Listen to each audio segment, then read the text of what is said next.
सबसे पहले मैं ये सॉल्व करता हूँ।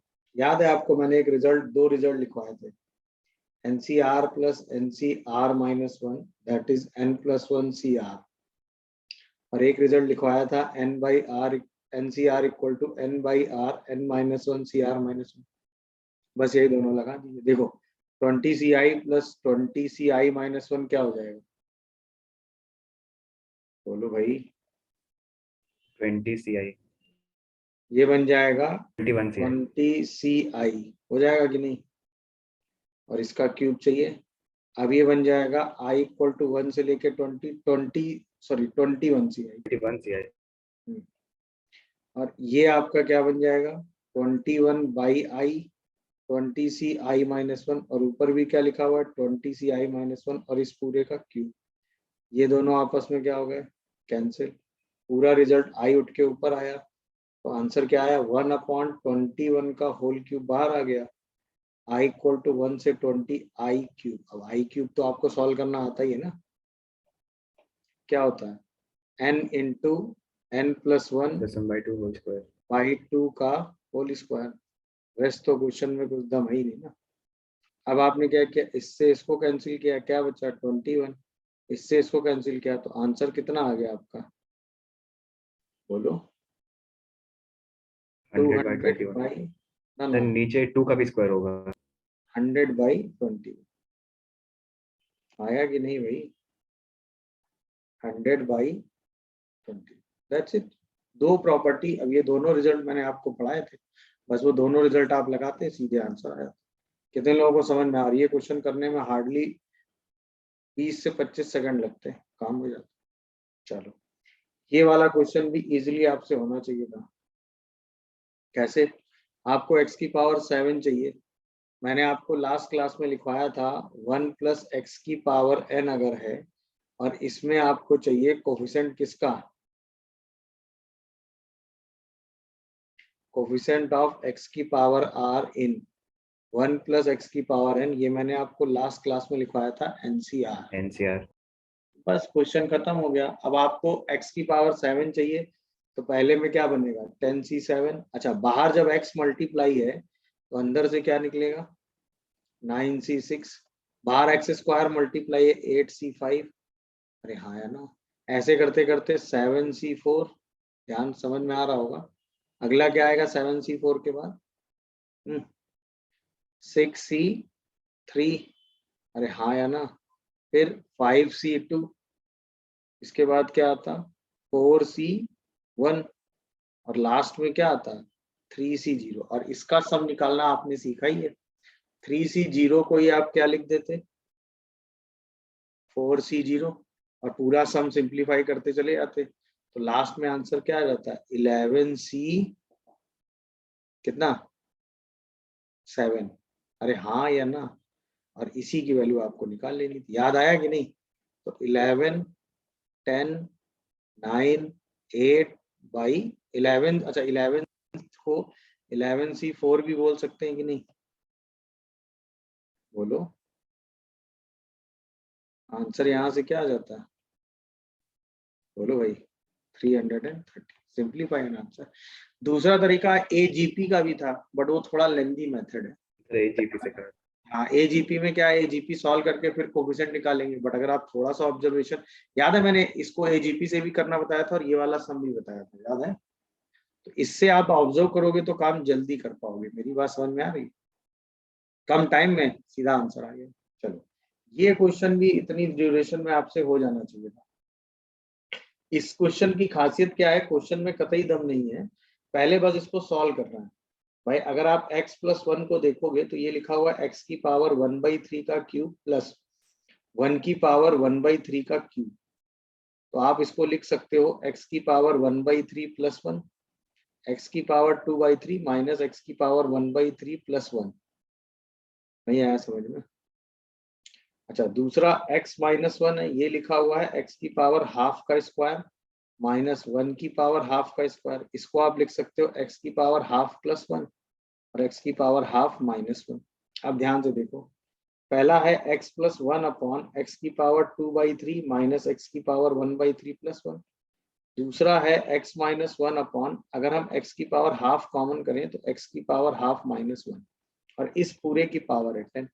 अब ध्यान से देखो, जैसे आप इसको ये रिप्लेस करोगे, ये और ये कैंसिल हो जाएंगे। जैसे आप इसको ये रिप्लेस करोगे, ये और ये कैंसिल हो जाएंगे, तो बचेगा क्या यहाँ पर, x की पावर 1/3 प्लस वन, और यहाँ पर क्या बचेगा, x की power 1/2 plus one upon x की पावर 1/2, और इस पूरे की पावर 10। तो अल्टीमेटली आपके पास क्वेश्चन चेंज होके क्या आ गया, x की power 1/3 minus one upon x की पावर 1/2 की पावर 10। और अब आपको निकालना है इंडिपेंडेंट टर्म ऑफ x। समझ में आया? तो आप तुरंत tr प्लस वन लिखेंगे तो क्या आएगा, 10cr x की power 10 minus r/3 minus one की पावर r अपॉन x की पावर r/2। अच्छा, फॉर इंडिपेंडेंट टर्म क्या करोगे, फॉर इंडिपेंडेंट टर्म सीधा x r के कोफिशिएंट को उठा क्या कर दोगे, 0, यानी 10 minus r/3 minus r/2 equal to 0, यानी 20 माइनस 2r, मेरी बात समझ में आ रही कि नहीं, इज इक्वल टू 3r। तो यहाँ से r कितना आ गया भाई, 4, और r की वैल्यू 4 कर दो, आंसर कितना आ गया, 10c4। अच्छा, 10c4 तो आप हंसते खेलते निकाल ही सकते हो ना, अरे हाँ है ना, 10 4 की वैल्यू कितनी हो जाएगी, 10 9 8 7 4 3 2 4 3 2 2 210। ये आपका आंसर। तरीका इजी था कि नहीं था? अब ये क्वेश्चन भी तो मैंने आपको क्लास में करवाया है कि नहीं भाई, अरे हाँ या ना? तो ये तीनों क्वेश्चन करने में हार्डली 2 से 3 मिनट लगे कि नहीं, बट अगर आपने उतनी तरीके से चीजें देख रखी। अब हम आते हैं लास्ट वाले क्वेश्चन पे, जो कॉन्सेप्ट था, इसमें हमें x की पावर 3 और x की पावर 4 चाहिए। तो सबसे पहले हम साइड में क्या करें, 1 माइनस 2x की पावर 18 को अगर हम देखें तो हम साइड में लिख सकते हैं ना इसको, 18cr माइनस 2 की पावर r और x की पावर r। तो इसमें जो भी x की पावर r का कोफिशिएंट आएगा वो आएगा माइनस 2 की पावर r 18cr। ये फीलिंग आई कि नहीं आई? अब आओ, पहले 1 मल्टीप्लाई होगा, फिर ax, फिर bx स्क्वायर, और हमें चाहिए x की पावर 3। समझ में आ रहा है कि नहीं? तो पहला हमारा एम था कोफिशिएंट ऑफ एक्स क्यूब। तो 1 मल्टीप्लाई होगा तो अंदर से क्या निकलेगा, 3। तो क्या आएगा, 18c3 माइनस 2 की पावर 3। जब ax मल्टीप्लाई होगा तो क्या आएगा, 2, यानी 18c2 माइनस 2 की पावर 2। और जब एक्स स्क्वायर मल्टीप्लाई होगा तो क्या आएगा, 1, यानी 18c1 माइनस 2 की पावर 1। अरे हाँ है ना? और ये कोफिशिएंट क्या हो गया, 0।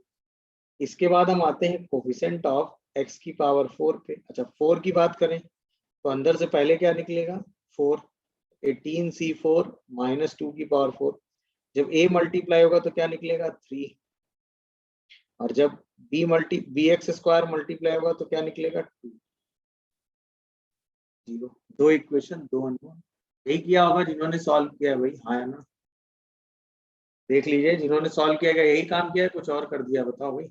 सबसे पहले इस पॉलिनोमियल का जनरल एक्सपेंशन लिख लेंगे, फिर ये तीनों मल्टीप्लाई करके अपन कोफिशिएंट बना लेंगे, और फिर दोनों कोफिशिएंट क्या है, 0 है, बस दोनों कोफिशिएंट को 0 के बराबर करेंगे, आंसर आ जाएगा। पहली क्वेश्चन क्या बन रही है अगर किसी ने सॉल्व किया हो तो,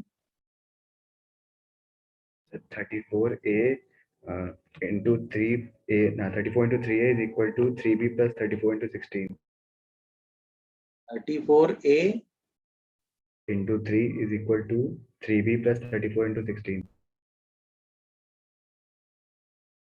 34a इंटू 3 मतलब उसी में 3 मल्टीप्लाई है ना? Yes, sir. तो मतलब 102, अरे हाँ है ना, plus 3b is equal to 34 into 16. 34a is equal to 3b plus 34 into 16 है. 34 इंटू 16। और दूसरी क्वेश्चन क्या बन रही है,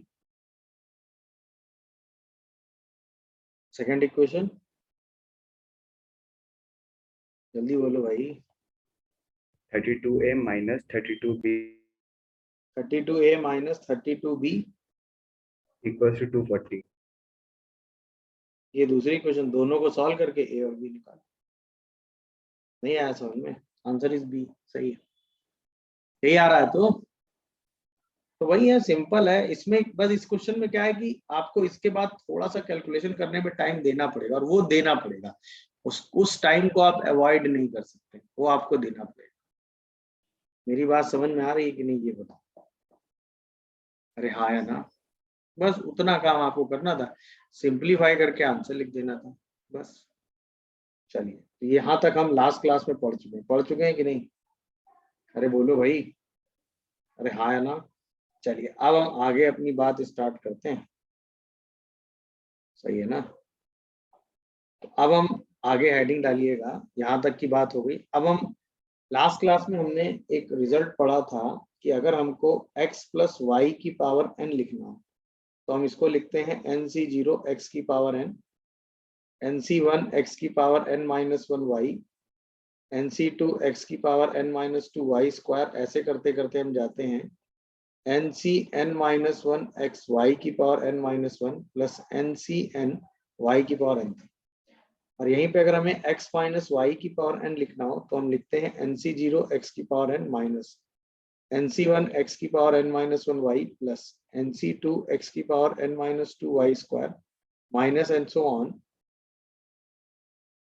प्लस माइनस वन की power n minus one ncn minus one x Y की power n minus one minus one की पावर n ncn वाई की पावर n। ये याद है कि नहीं सबको? अगर हमें इस पूरी पावर को ओपन करके लिखना हो तो हम यही रिजल्ट लिखते हैं।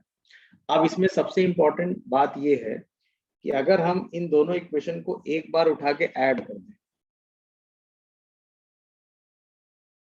तो हमारे पास रिजल्ट क्या आ जाएगा? x प्लस वाई की power n plus x minus Y की पावर n। अब ऐड करने में क्या होगा? y की पावर वन, y की पावर थ्री, ये सारे टर्म कैंसिल हो जाएंगे, जिसमें y की पावर क्या होगी? इवन, वो बट टू टाइम्स आ जाएंगे। तो ये रिजल्ट होता है टू टाइम्स ऑफ nc0, मतलब r की वैल्यू इवन आ जाएगी, x की पावर n, nc2 x की power n minus two Y square, nc4 x की power n minus four y की power four and so on चलेगा। अच्छा, इसी को अगर हम सब्ट्रैक्ट कर देते, इसी को हम क्या कर देते? सब्ट्रैक्ट। इवन तो आ वाले कैंसिल जाता हो जाते x प्लस वाई की power n minus x minus Y की पावर n अगर कर दो तो क्या होगा? अब जैसे ही सब्ट्रैक्ट करोगे तो r की वैल्यू जहां जहां इवन है वो कैंसिल हो जाएंगे और ऑड वाला बच जाएगा, वो भी कितना? Two times. That is nc1 x की power n minus one Y, nc2 x की पावर, सॉरी nc3 x की power n minus three y cube, nc5 x की power n minus five y की पावर फाइव है। ये ध्यान रखिएगा दोनों रिजल्ट, इनका यूज क्वेश्चंस में आराम से होता है, तो ये आपको दोनों रिजल्ट पता होना चाहिए। क्या ये बात आप लोगों को समझ में आ गई भाई? तो अगर हम दो बाइनोमियल कोफिशिएंट ऐड करते हैं तो क्या होता है? दो binomial coefficient same plus minus वाले ऐड करने पे क्या होता है और सब्ट्रैक्ट करने पे क्या होता है, ये आपको पता। ऐड करने पे आर की इवन वैल्यू बच जाती है और सब्ट्रैक्ट करने पर आर की ऑड वैल्यू बच जाती है, और दोनों टू टाइम्स होके आ जाता है। समझ में आ रहा है कि नहीं? अच्छा, इसको सबसे बेस्ट अगर आप देखो, जैसे कहीं लिखा हो वन प्लस एक्स की power n plus one minus x की पावर एन, अब आप बताओ क्या लिखोगे? Two times of nc0 x nc0 plus n2 x square plus nc4 x की power four and so on. पहले इवन वाले, यहीं पे कहीं लिखा हो वन प्लस एक्स की power n minus one minus x की पावर n, तो अब ऑड वाले, यानी nc1x nc3 x cube nc5 x की power five and so on. ये बात दिख रही कि नहीं सबको?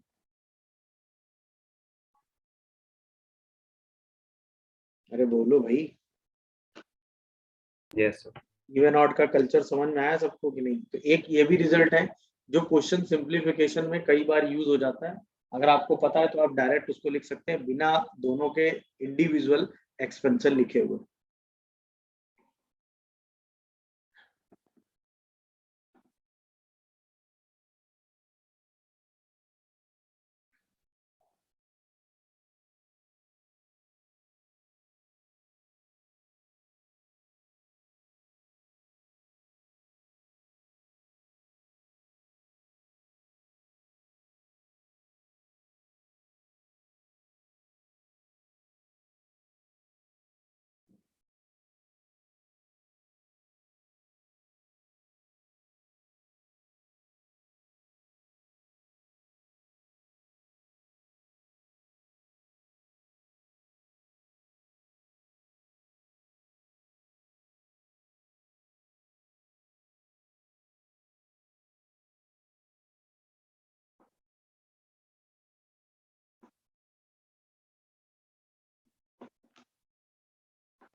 हो गया भाई?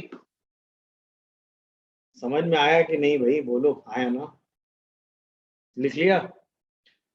चलिए, अब जैसे आपने ये रिजल्ट लिखा, अब इस रिजल्ट पे बेस एक क्वेश्चन आपसे पूछा गया है, अच्छा क्वेश्चन है, जिसमें आपसे सीधा इसी एक्सप्रेशन से रिलेटेड चीज ही एक बार पूछ ली गई है।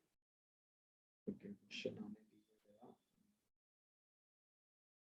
मतलब इस टाइप का क्वेश्चन पूछे जाने का ट्रेंड है, सीधा एक्सपेंशन बना के ही आपसे दो एक्सपेंशन ऐड करा के उसकी डिग्री पूछ ली गई। जैसे ये है अल्फा प्लस बीटा, जैसे एक यही क्वेश्चन ले लो। अगर आप ऐसे सॉल्व करेंगे तो अननेसेसरी फंस जाएंगे, बट अगर आप थोड़ा सा स्मार्टली टैकल करेंगे तो क्वेश्चन इजीली कर ले जाएंगे। जैसे ये क्वेश्चन आया, देखो, अगर आप सोचो इसका एक्सपेंशन लिखो, इसका एक्सपेंशन लिखो और फिर ऐड सब्ट्रैक्ट करो, तो आप फंस जाओगे कि नहीं, हाँ या ना जवाब दो। बट अगर आपको ये पता है कि ये x प्लस ये y हो गया, ये x माइनस ये y हो गया, दिख रहा है कि नहीं, और दोनों को ऐड किया गया, ऐड करने पे r इवन आता है और पावर है 6, तो आप सीधा इस एक्सप्रेशन को ही लिख सकते हो कि नहीं? अरे हाँ है ना? बोलो भाई। अब आप सीधा लिखोगे 2 टाइम्स ऑफ सारी इवन वाली, यानी 6c0, पहला टर्म x की पावर 6, फिर 6c2 x की पावर 4 और x स्क्वायर माइनस 1, क्योंकि इसके रूट का स्क्वायर हो जाएगा ना। अरे हाँ है ना? 6c4 x का स्क्वायर आएगा और x स्क्वायर माइनस 1 की पावर 4/2 मतलब 2, और लास्ट टर्म आएगा 6c6 x की पावर कितना, 0, और एक्स स्क्वायर माइनस 1 की पावर 3, क्योंकि इसकी पावर 6 होगा, उसका हाफ ले लेंगे। अब ये एक्सप्रेशन आपने देखो डायरेक्ट लिख लिया कि नहीं, कल टाइम कितना बच गया। अब आपको चाहिए क्या, कोफिशिएंट ऑफ x की पावर 4। अच्छा, x की पावर 4 यहां से तो आएगा नहीं, बोलो भाई, यहां से आएगा, मेरी बात समझ रहे हो? -6 यहां से भी आएगा और यहां से भी आएगा, दिख रहा है सबको कि नहीं भाई? यहां से खाली नहीं आएगा, तो यहां से क्या आएगा, -6c2। -6 अच्छा, यहाँ पे क्या होगा, इसमें आप जब एक्सप्रेशन लिखेंगे तो ये देखो ना, एक्स स्क्वायर, सॉरी एक्स की पावर 4 2x स्क्वायर प्लस 1। अरे बोलो भाई, तो x की पावर 4 लेने के लिए आप ये दोनों मल्टीप्लाई करोगे, यानी -2 टाइम्स ऑफ -2 64 4। अच्छा, यहाँ पर जब आप q ओपन करोगे तो x की पावर 6 -3x की पावर 4 प्लस 3x स्क्वायर, और ये रहा x की पावर 4 का कोफिशिएंट। मेरी बात समझ पा रहे हो कि नहीं? यहाँ पे कितना आएगा, -3 6c6, बोलो भाई, और ये क्या दिया हुआ है, अल्फा। ऐसे आप तुरंत क्या लिखोगे, कोफिशिएंट ऑफ x की पावर कितना, 2। अच्छा, x की पावर 2 यहाँ से आएगा नहीं, यहाँ से आएगा नहीं, पहली बार यहीं से आएगा, तो यहाँ से कितना आएगा, 6c4। 64 दूसरी बार आप यहाँ से लिखोगे तो कितना आएगा, 3 टाइम्स ऑफ 6c6, और ये कितना दिया हुआ है, बीटा। अब आपने अल्फा बीटा निकाल लिया, सीधा आंसर आ जाएगा। दिख रहा है कि नहीं भाई? बोलो ना। अब आप तुरंत अल्फा को क्या लिखने वाले हो, 6c2, 6c2 कितना होता है, 15, 6c4 भी 15 होता है, और 6c6 कितना होता है, 3। ऐसे आप बीटा तुरंत क्या लिखने वाले हो, 6c4 15 होता है और 6c3 3 होता है, तो ये कितना आ गया, अल्फा कितना आ गया भाई, माइनस का 48, और बीटा आ गया 18। अब आप आंसर चेक कर लो, beta minus alpha, alpha minus beta, alpha plus beta. जैसे आप अल्फा प्लस बीटा करोगे तो ऑप्शन आपको डी। -30 मिल जाएगा कि नहीं? अरे हाँ या ना? बोलो भाई, देख लो, कोई डाउट आ रहा हो तो बताओ। समझ में आया कितनी, देखा इस रिजल्ट जानने का कितना बेनिफिट हुआ आपको, बताओ भाई। सीधा आपने सिंपलीफाई करके आंसर लिख दिया। कितने लोगों को ये बात समझ में आ रही है, बताओ भाई। डन हुआ? Yes sir. देख लीजिए, कोई डाउट आ रहा हो तो बताइए। अरे हाँ या ना? चलिए, एक तो ये बात हो गई कि आप डायरेक्ट ऐसे इस एक्सप्रेशन को जानते हैं, तो आपने काम कर लिया। दूसरी बात, जैसे इस टाइप का क्वेश्चन आ जाए, ये भी सेम कॉन्सेप्ट पे ही बेस है। आप इस टाइप का क्वेश्चन, ये अब जैसे ये एडवांस में कंपेयर करने को आ गया, ऐसे तो भाई पावर आवर ओपन करके आप कंपेयर करोगे तो बहुत टाइम टेकिंग प्रोसेस है, आपको जजमेंट लेने में बहुत टाइम लग जाएगा। सोच के देखो ना भाई, ऐसे इसका जजमेंट लेने में टाइम लगेगा कि नहीं भाई, दोनों में ग्रेटर क्या है, कैसे जज करोगे, कर पाओगे क्या जज, सोचो। अरे हाँ या ना, कि भाई इसको ऐड करें और इसको कंपेयर करें, ऐसा पॉसिबल नहीं। बट थोड़ा सा दिमाग चलाओ तो आपको ये दिख रहा है कि भाई 99 को हम 100 माइनस 100 वन माइनस 1 और 101 को हम 100 प्लस 1 बोल सकते हैं।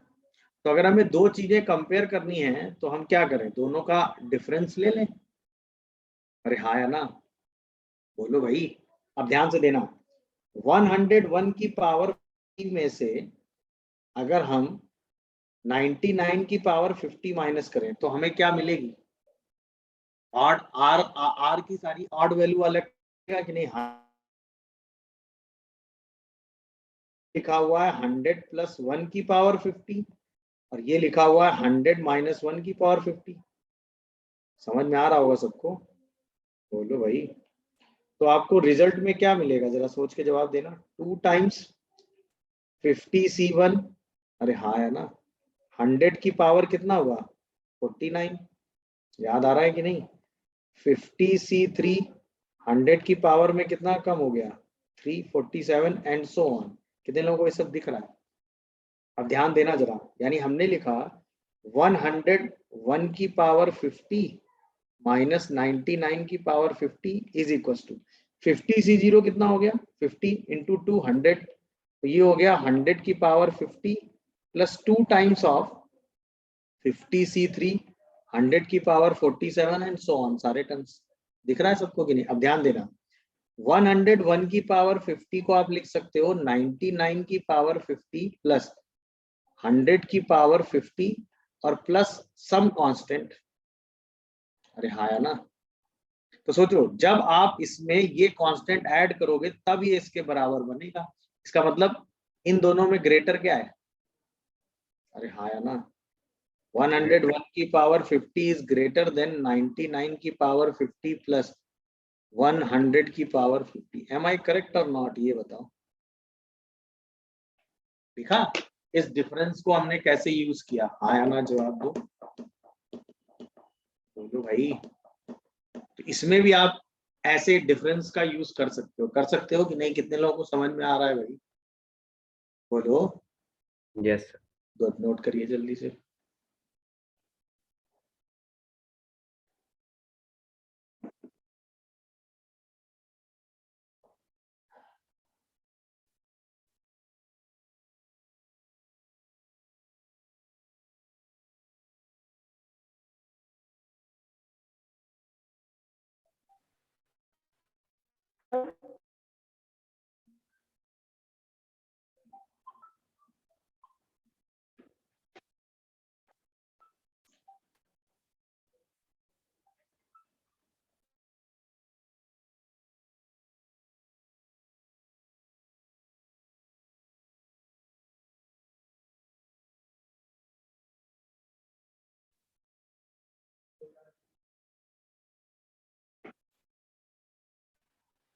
तो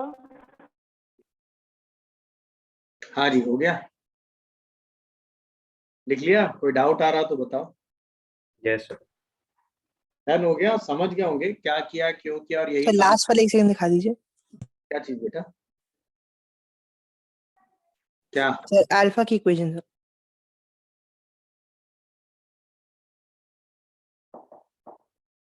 हो गया, समझ गए होंगे सब लोग क्या किया, क्यों किया और यही काम क्यों किया। अब बात समझ में आ रही होगी सबको? अरे हाँ या ना जवाब दो भाई। तो फिर स्टेप बता दीजिए एक बार। कौन सा बेटा? इसी क्वेश्चन में, इस वाले में? यस। हाँ, तो फिफ्थ वाला स्टेप एक बार एक्सप्लेन कर। कौन सा क्वेश्चन बताओ तो, इसके ऊपर वाला तो थर्ड वाला है? कौन सा? तो यही ग्रेटर वाला पूछ रही शायद। ये ग्रेटर लेस वाला? यस। क्या बताओ कहाँ फंस गई हो इसमें? फिर इसका फिफ्थ स्टेप बता दीजिए एक बार। 1 2 3 4 5 ये वाला, इसको हाँ उठा जी के सर। कर ले आए बस। और ये तो वही लिखा है ना जो लिखा है। अब बताओ, ये एक नंबर है, एक नंबर ये है, दोनों बराबर कब है? जब इसमें कुछ ऐड कर रहे हैं, तो इसका मतलब दोनों में ग्रेटर क्या है? ये वाला नंबर तो ग्रेटर है, क्योंकि इसको इसके बराबर बनाने के लिए कुछ ऐड करना पड़ेगा ना। जैसे Yes, okay. 18 में ग्रेटर 18 क्यों है? क्योंकि 15 को 18 तक जाने के लिए 3 ऐड करना पड़ेगा। नहीं समझी? Yes, क्या दोनों का डिफरेंस कैसा आ जाएगा? पॉजिटिव। दोनों बातें हैं। नहीं समझी? yes. इजी है। चलो यहां तक की बात खत्म हो गई। अब आते हैं मैक्सिमम वैल्यू ऑफ एनसीआर पे। मैक्सिमम वैल्यू ऑफ एनसीआर, इसका भी यूज कई बार हो जाता है। एनसीआर की मैक्सिमम वैल्यू। अच्छा, अब कॉमन सेंस से सोचो भाई, अगर आपने एनसीआर लिखा है तो एनसीआर में आप आर को क्या ले सकते हो? जीरो, जीरो से n। टू से लेके कहाँ तक? एन तक। ये कुछ भी ले लो, क्या फर्क पड़ता है? अरे हाँ या ना। अब जो भी लगातार उसकी वैल्यू क्या हो जाएगी? बढ़ती जाएगी। जैसे फॉर एग्जांपल अगर मैं आपके सामने बोलूं, फॉर एग्जांपल मैं चलूं, जैसे मान लो आप एग्जांपल ले लो किसका? 5C। एग्जांपल वाइज अगर मैं आपसे पूछूं, आपने एग्जांपल लिया 5CR का, तो इसका मतलब 5C0, 5C1, 5C2, 5C3, 5C4, 5C5। आप ऐसे ही तो लिखते हो। इसकी वैल्यू 1, इसकी 5, इसकी 10, इसकी कितनी? 10, इसकी 5, इसकी 1। तो क्या हुआ? पहले वैल्यू बढ़ते हुए गई, अरे हाँ है ना, और फिर वैल्यू घटने लगी। तो इसका मतलब ये मैक्सिमम वैल्यू हो गई कि नहीं हो गई एनसीआर की? नहीं समझे? यस अरे हाँ है ना। अच्छा, रुकिएगा। यहीं पे अगर आप ले लेते 4CR, तो आप लिखते 4C0, 4C1, 4C2, 4C3, 4C4। कितने लोगों को समझ में आ रहा है? अरे हाँ या ना, देख लो, कोई डाउट आ रहा हो तो बताओ। अब क्या हुआ? इसकी वैल्यू हो गई 1, इसकी वैल्यू हो गई 4, दिख रहा है? इसकी वैल्यू कितनी हो गई? 6, फिर 4, फिर 1। अब क्या हुआ? बढ़ते हुए गया 6 तक और फिर घटते हुए आ गया। कितने लोग समझ पा रहे हैं भाई? अरे हाँ या ना।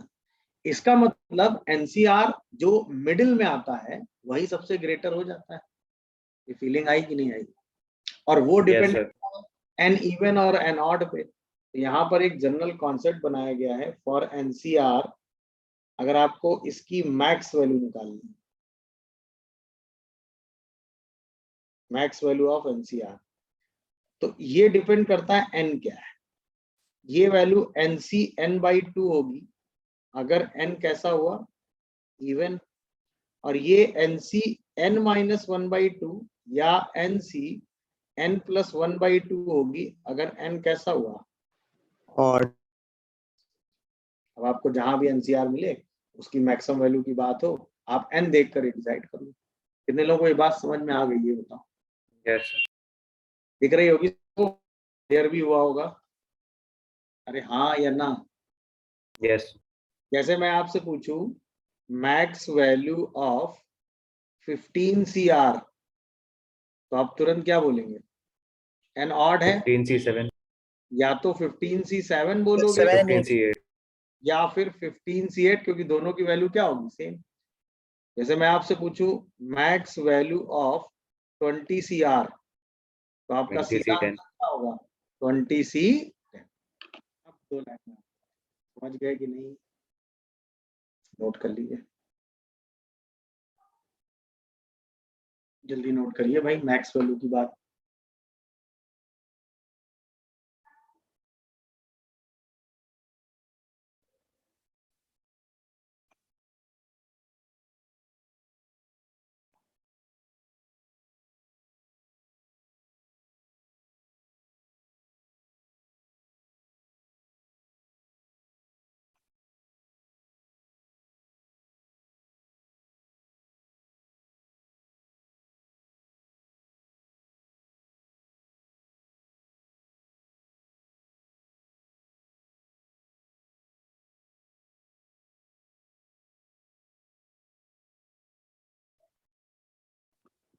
बोलो भाई, डन?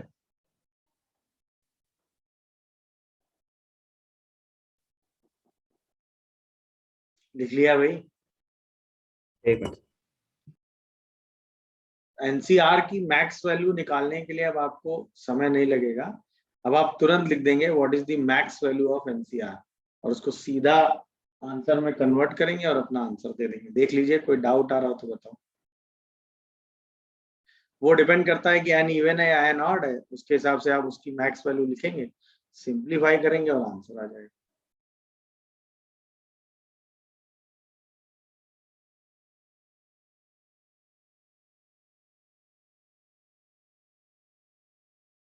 हो गया? सर। क्वेश्चन समझ में आया होगा सबको? हाँ या ना जवाब देना।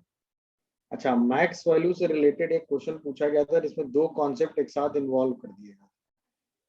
वो था किसी एक्सप्रेशन का मैक्स कोफिशिएंट लिया गया था,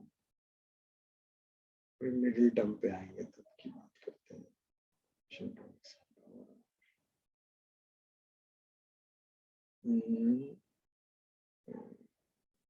सेम ही है। अभी इसके बाद रैशनल इरेशनल की बात करेंगे, जैसे कोएफिशिएंट ऑफ थर्ड और ratio this term of independent of x. Same था ये।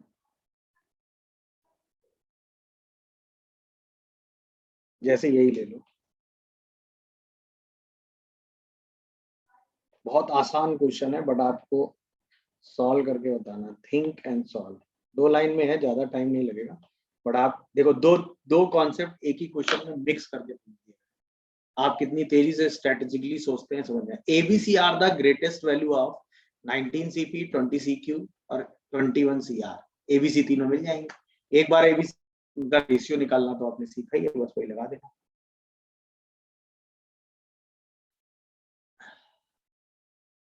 सीधा बाइनोमियल कोएफिशिएंट की प्रॉपर्टी पे बेस्ड क्वेश्चन है, 2 लाइन में आपको आंसर मिल जाना।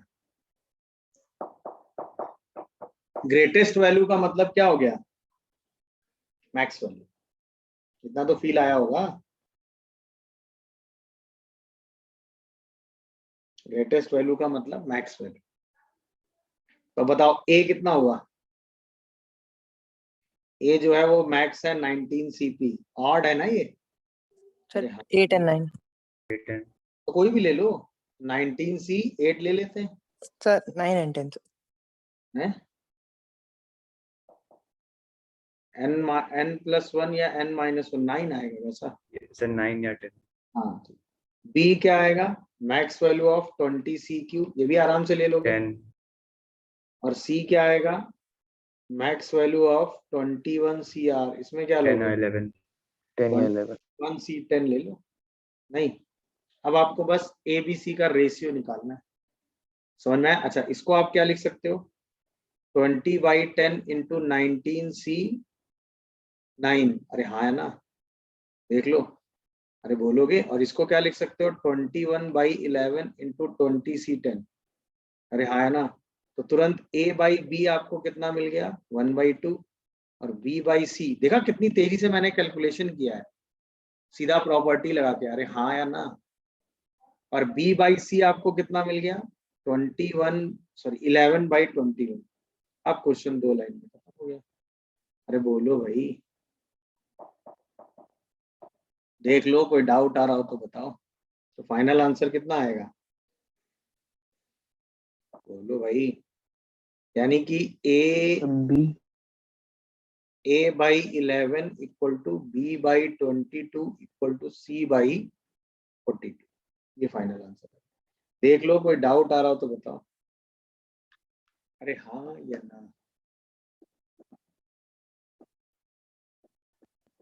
ये कैसे लिखा मैंने, दिखा सबको? हाँ या ना बोलो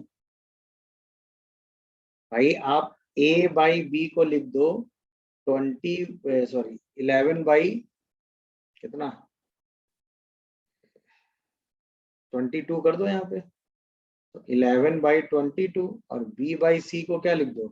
22/42। अब आंसर आ जाएगा। दिख रहा है कि नहीं सबको? अरे हाँ या ना। यस। दिखा ग्रेटेस्ट बाइनोमियल कोफिशिएंट का यूज क्या किया मैंने, बोलो। अच्छा, अब सबसे इंपॉर्टेंट बात जो आप हमेशा ध्यान रखेंगे, स्टार करके कहीं नोट कर लीजिएगा। एनसीआर की जो वैल्यू होती है वो हमेशा इंटीजर होती है। value of NCR is always a natural number। ये हमेशा ध्यान रखिएगा, मतलब एनसीआर की वैल्यू आप कभी भी निकालोगे तो वो हमेशा एक नेचुरल नंबर ही आएगी, उसके अलावा वो कुछ नहीं आएगी, ये हमेशा ध्यान रखिएगा। एनसीआर ऑलवेज सॉल्व होके एक नेचुरल नंबर आता है, क्यों? कॉमन सेंस है ना। एनसीआर का मतलब होता है out of n things selecting r things. याद आया? अब बताओ, एन में से अगर आर चीजें सेलेक्ट करोगे तो जो नंबर ऑफ सिलेक्शन आएंगे वो हमेशा नेचुरल नंबर ही तो आएंगे, यस है ना। तो out of n selecting r things always a natural number, इसीलिए एनसीआर की जो भी वैल्यू आएगी वो हमेशा एक नेचुरल नंबर आएगी, ये ध्यान रखिएगा। कितने लोगों को ये बात समझ में आई भाई? एनसीआर की वैल्यू हमेशा एक नेचुरल नंबर ही आएगी, वो उसके अलावा कुछ और नहीं आ सकता। डन हो गया, आगे बढ़े। अच्छा, एनसीआर की वैल्यू एक नेचुरल नंबर आएगी अगर हम इस कॉन्सेप्ट को थोड़ा आगे लें तो अब सोचो अगर मैं आपसे एक सिंपल सवाल पूछूं कि x प्लस वाई की पावर n है, ठीक है, इसको आप जनरल r इक्वल टू 0 से n NCR x की पावर n माइनस r और y की पावर r लिखते हो। अरे हाँ, है ना। x और y कोई भी रियल नंबर हम ले लेते हैं। अरे हाँ या ना। चलो, अब एनसीआर तो हमेशा एक नेचुरल नंबर होगा ही होगा। एक्स और वाई कोई भी रियल नंबर है। अब ये रियल नंबर रैशनल भी हो सकते हैं, रियल नंबर इरेशनल भी हो सकते हैं। अरे हाँ या ना। तो मान लो ये इरेशनल कोई भी नंबर हो और आपको उसमें रैशनल या इरेशनल टर्म निकालने, मेरी बात समझ रहे हो कि नहीं? हाँ या ना। अब मान लो आपको क्या डिस्कस करना हो, rational term, number of rational term, ठीक है। अगर हम रैशनल टर्म निकाल लें या इरैशनल टर्म, आपको ये डिस्कस करना हो कि नंबर ऑफ रैशनल टर्म और नंबर ऑफ इरैशनल टर्म, या उनकी वैल्यू निकालनी हो, इसका कॉन्सेप्ट है नंबर ऑफ इरैशनल टर्म और नंबर ऑफ रैशनल टर्म। इसके लिए हम क्या कॉन्सेप्ट यूज करेंगे, हम ये पढ़ने जा रहे हैं। मेरी बात समझ पा रहे हो कि नहीं? अरे हाँ या ना। अच्छा, ध्यान देना, एक्स और वाई कोई भी रियल नंबर हो सकते हैं। अगर ये पूरा टर्म रैशनल हुआ उसका मतलब ये तो नेचुरल होगा ही। अगर ये वाला टर्म रैशनल आ जाए, ये इरेशनल ना आए, तो इसका मतलब आर की वो वैल्यू हमें लेनी है, आर की वो वैल्यू लेनी है जिस पर ये वाला टर्म रैशनल आ जाए, क्योंकि ये तो रैशनल आएगा ही, तो ये पूरा टर्म रैशनल हो जाएगा। यस ऐसे जितने आर हमें मिलेंगे जिस पे टर्म रैशनल बन रहा है, उतने ही नंबर ऑफ रैशनल टर्म होंगे, क्योंकि आर की वैल्यू वेरी कराएंगे तभी तो total number of terms n+1 आएंगे। उसमें से हमें बस वो आर की वैल्यू सेलेक्ट करनी है जिस पर ये रैशनल बन गया, और जिस पर ये रैशनल बन गया वो रैशनल हो गए, और जिस पर ये रैशनल नहीं बना वो सारे टर्म्स क्या हो गए, इरैशनल। कॉन्सेप्ट सिंपल है। अरे हाँ या ना, बोलो। अब आइए इस कॉन्सेप्ट को यूज करते हैं क्वेश्चन के थ्रू, इसमें हम रैशनल और इरेशनल टर्म कैलकुलेट करते हैं। एक क्वेश्चन मैं कराता हूँ, फिर एक क्वेश्चन आप करिएगा। जैसे ये क्वेश्चन उठा लेते हैं,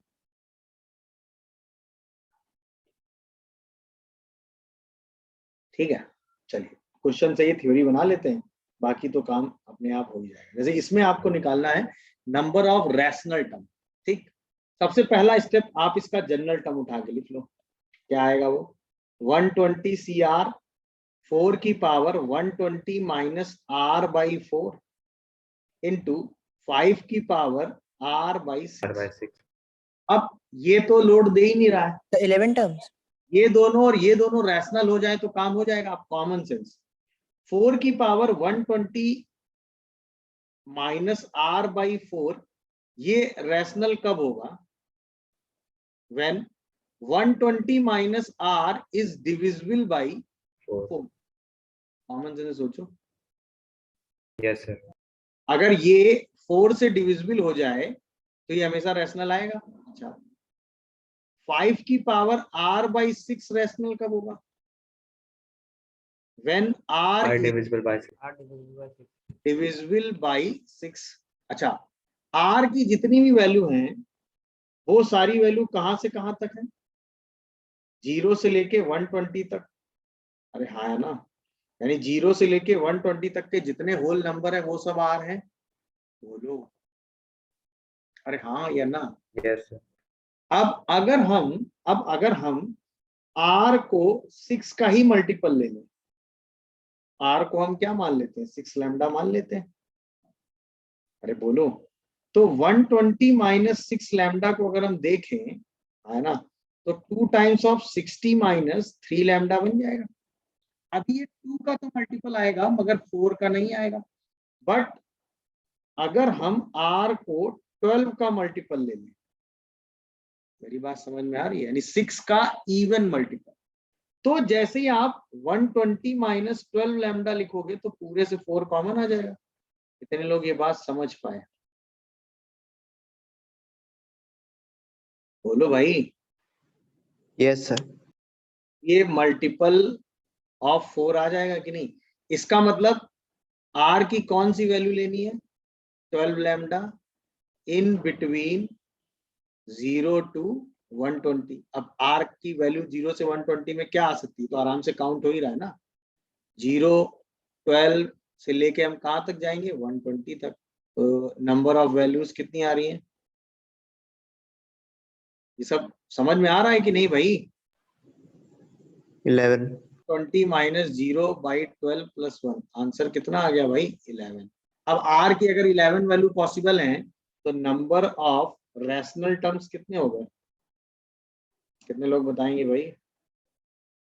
11। अब सोचो नंबर ऑफ इरेशनल टर्म कितने हो गए? 109। Total term 110। 121, 110। माइनस कर दो। टोटल 121 हुए भाई, उसमें 11 माइनस करोगे तो कितने बचेंगे? 101। अरे हाँ या ना भाई? Yes sir. क्या एक कॉन्सेप्ट आप सभी को क्लियर हुआ? हाँ या ना का जवाब दो। बोलो। ये दो चीजें बस सोची जाएंगी, उसके हिसाब से वो आर आपको सेलेक्ट करने होंगे। वो आर आप सेलेक्ट करके इरेशनल रैशनल टर्म्स बता सकते हो। कितने लोगों को पूरी कहानी समझ में आई भाई? क्या इरेशनल और रैशनल टर्म निकालने का कॉन्सेप्ट समझ में आया? यस।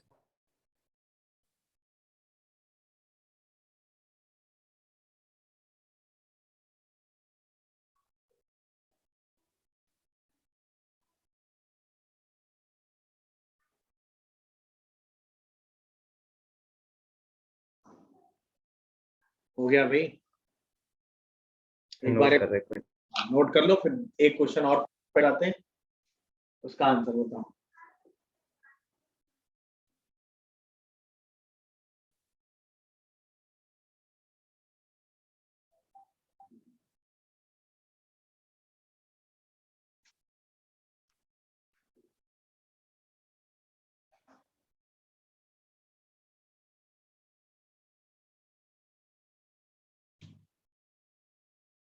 हाँ भाई, लिख लिया सबने?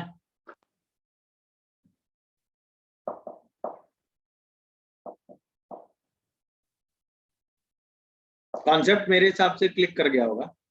अब number of rational irrational terms आपसे पूछे जाएंगे तो आप बता सकते हैं कि नहीं? बोलो। Yes yes sir. Sir. Good. Note हो गया? ये सब तो मैंने आपको लिख के समझाया है, ये आप मतलब रफली सोच के भी डायरेक्ट 12 के मल्टीपल भी ले सकते हो, वो चलेगा। समझ गए? ये सब ऐसा लिखने की जरूरत नहीं पड़नी चाहिए, क्योंकि आप ये तो मैंने आपको बताया कि कहाँ मैंने ऐसा क्यों सोचा। मेरी बात समझ रहे हो कि नहीं? चलिए, ये क्वेश्चन अगर आपने कर लिया है तो अब आपको नंबर ऑफ इंटीग्रल टर्म से भी मेरा मतलब क्या है? रैशनल। रैशनल। क्योंकि अगर पावर रैशनल टर्म्स का मतलब भी क्या हो गया? बोलो भाई। रैशनल टर्म्स को आप क्या बोल सकते हैं? Number of integral term. तो वो चीज सेम हो गई। तो इंटीग्रल टर्म से घबराने की जरूरत नहीं है। इंटीग्रल टर्म का मतलब भी क्या हो गया? बोलो भाई। Rational term. तो सेम कॉन्सेप्ट है, कॉन्सेप्ट में कोई चेंज नहीं, थिंक एंड सॉल्व। आपके पास 2 मिनट का टाइम है। सर 15। 15।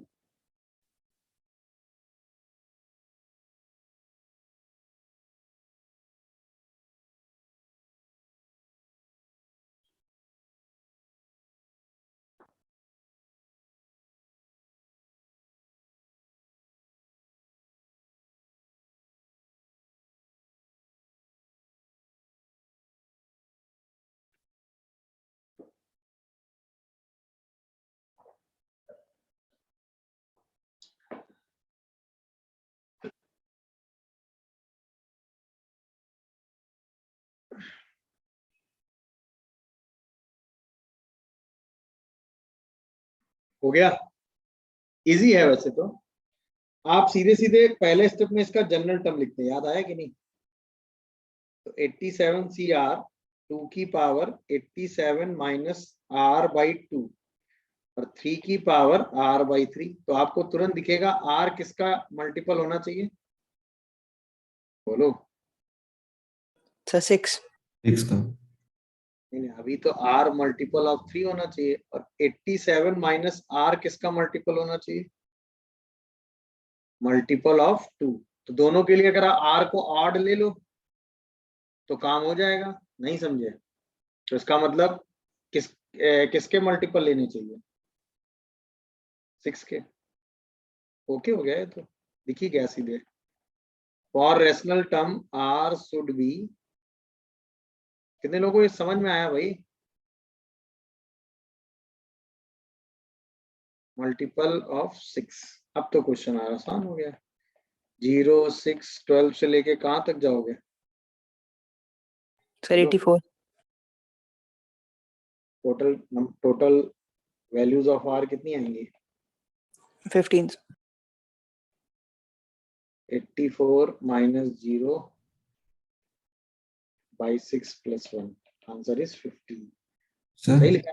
हाँ, फिर कुछ सर कहना? अगर R को 6 ले लेंगे तो 87 minus R multiple of yes 2 sir, वो 2 तो इरेशनल हो जाएगा ना, फिर उसमें 2 की power. Sorry, sir multiple of 3 लेंगे बट नॉट 6 लेंगे। यस सर, नहीं 3 नहीं, 9 15 अरे वैसे ना लेंगे।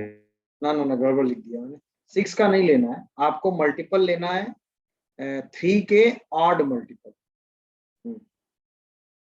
Odd, sorry, odd multiple of 3 लेना, यानी R क्या होना चाहिए, बोलो? 3, 9, बोलो भाई, 15। ऐसे करते करते आप 87 तक जाएंगे। आप समझ में आ गया? बोलो हाँ या ना? तो 87 minus 3 by 6 plus 1, answer is 15। यानी नंबर ऑफ रेशनल टर्म्स कितने हो गए, number of integral term is 15। अब ओके है ना? देखो, अरे हाँ या ना, यही काम करना था।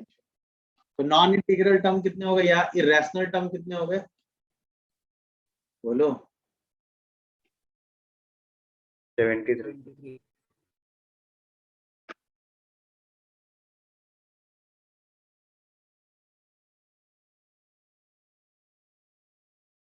देख लो, कोई डाउट आ रहा हो यहाँ से तो बताओ।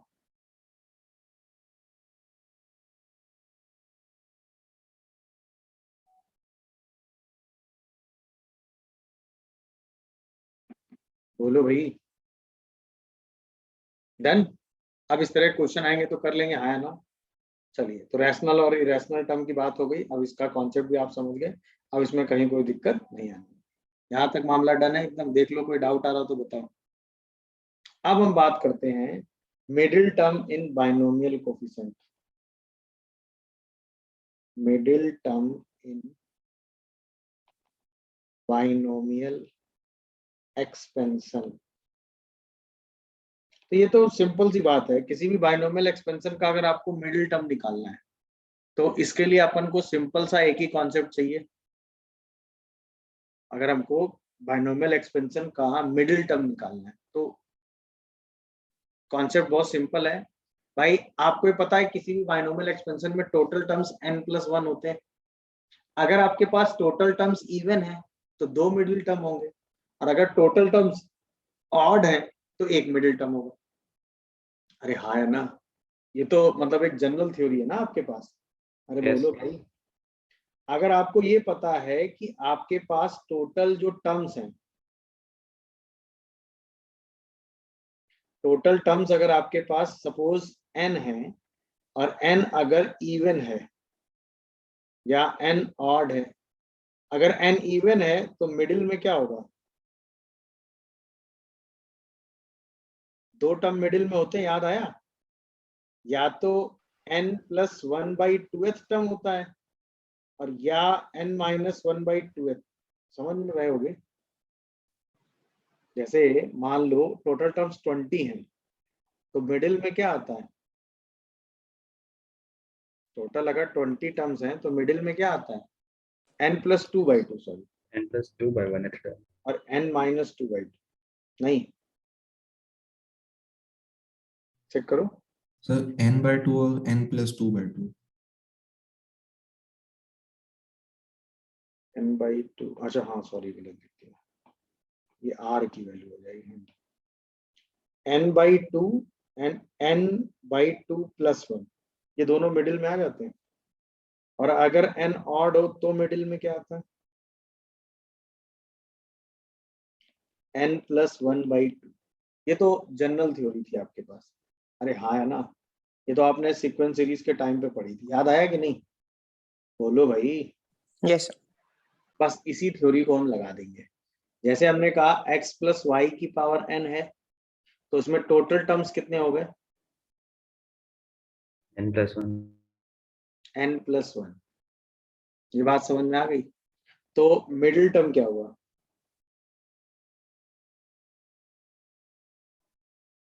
तो फॉर मिडिल टर्म अगर हमने कहा, ध्यान देना पूरी थ्योरी में बनाया था, अगर n की वैल्यू इवन हुई, अगर n क्या हुआ, इवन, मिडिल टर्म हमने ले रखा है tr+1, ठीक।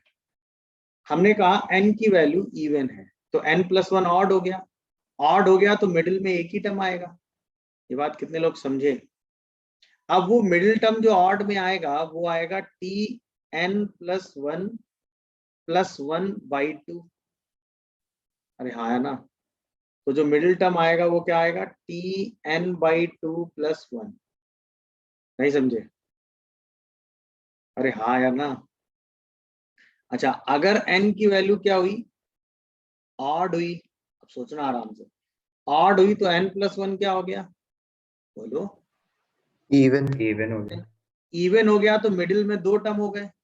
अरे हाँ है ना, या तो हो गया t कितना, n+1/2, ना ना ना ना, अगर ये इवन हो गया टोटल टर्म तो सीधा n+1/2 ही तो हो गया, हाँ। Yes. या फिर tn+3/2। 3/2. समझ में आ गया? यानी अब मिडिल में क्या हो गया, या तो हो गया tn-1/2 + 1, और या फिर मिडिल में क्या हो गया, एंड n+1/2 + 1। बस इतना। अब ये दोनों टर्म आप आराम से निकाल दीजिएगा, सीधा आंसर आ जाएगा। कितने लोग ये थ्योरी कनेक्ट कर पाए, बोलो? Yes. कितने लोग ये थ्योरी कनेक्ट कर रहे हैं भाई? अब आप n इवन और n ऑड देखकर सीधा मिडिल टर्म बता सकते हो। थिंक नंबर ऑफ टर्म्स के हिसाब से ही आपने सोचा है। नंबर ऑफ टर्म्स अगर इवन होंगे तो एक मिडिल टर्म, सॉरी ऑड होंगे, और इसमें नंबर ऑफ टर्म्स क्या हो जाएंगे, इवन। उसके हिसाब से आपने निकाल लिया। कितने लोग पूरी कहानी समझे, बोलो? जैसे समझ गए होंगे मेरे हिसाब से, हाँ है ना?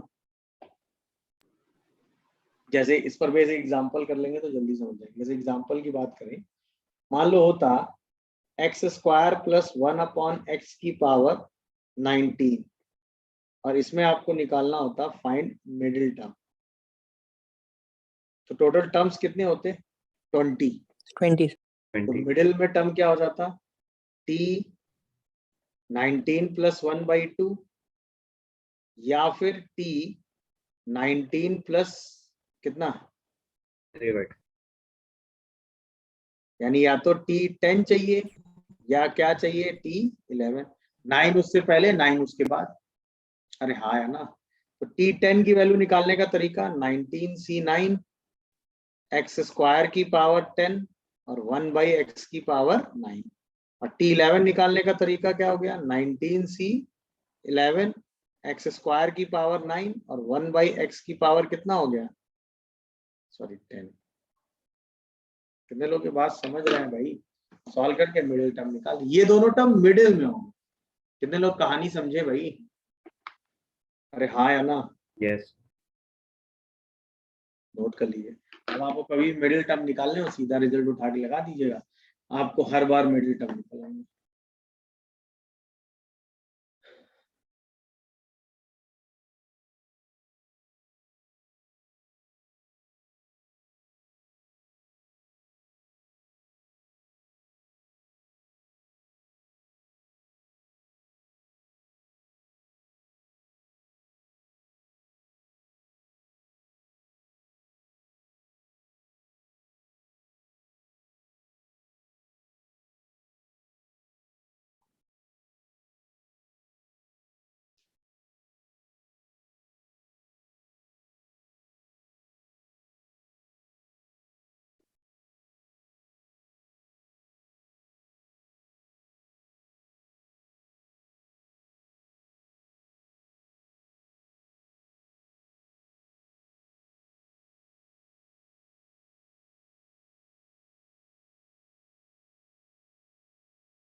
देख लीजिए, कोई डाउट या कंफ्यूजन आ रहा हो तो बताइए।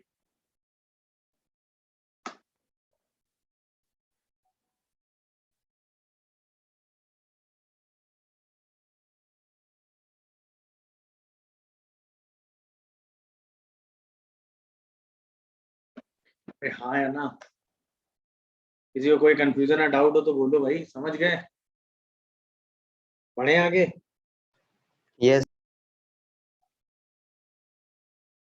इसके बाद जैसे अब मिडिल टर्म की हमने बात की है, तो अब आप जरा तुरंत बताएंगे मुझे इन दोनों में मिडिल टर्म की वैल्यू क्या होगी। क्विक, गलत नहीं होना चाहिए, सीधा आंसर चाहिए 1 मिडिल टर्म क्या होगा दोनों केसेस में सॉल्व करके बताना। क्विक।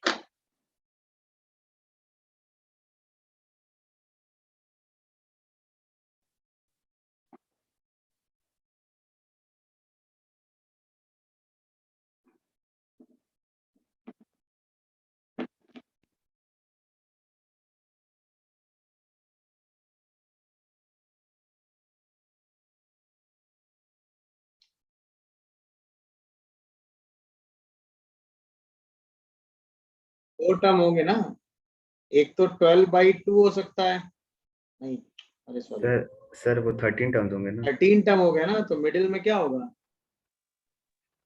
7 13 + 1/2, सर केवल T7 ही तो होगा।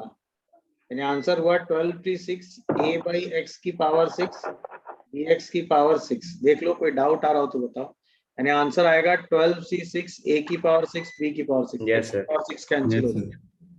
अगले वाले में टोटल टर्म्स कितने हो जाएंगे 10, तो दो टर्म मिडिल में आ जाएंगे। अरे हाँ है ना? बोलो भाई। तो या तो टर्म आएगा t, टोटल टर्म्स कितने हो गए 10। अरे हाँ है ना? या तो 10 + 1/2 हो जाएगा, नहीं समझ रहे हो? नहीं 10/2। अरे हाँ है ना? और या फिर कितना हो जाएगा t 10 + 2/2। तो यानी कि या तो मिडिल में क्या होगा, T5 या T6। या तो T5 होगा या T6। अब तो दोनों आंसर होगा, या तो आप T5 निकाल दोगे या आप क्या निकाल दोगे T6। T5 की वैल्यू आप आराम से लिख सकते हो 9C4 3x की पावर 4 और -x³/6 की पावर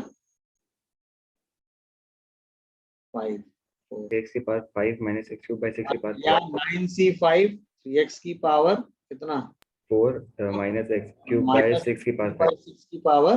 सिंपलीफाई गेट आंसर नहीं। तो अपन मिडिल टर्म निकाल पाने की पोजीशन में पहुंच गए कि नहीं? हाँ या ना जवाब दो, बोलो भाई। यस। चलिए, इसके आगे हम लोग नेक्स्ट क्लास में कंटिन्यू करते हैं। Thank you. बाकी रेगुलर वाले बैच के लिए मैं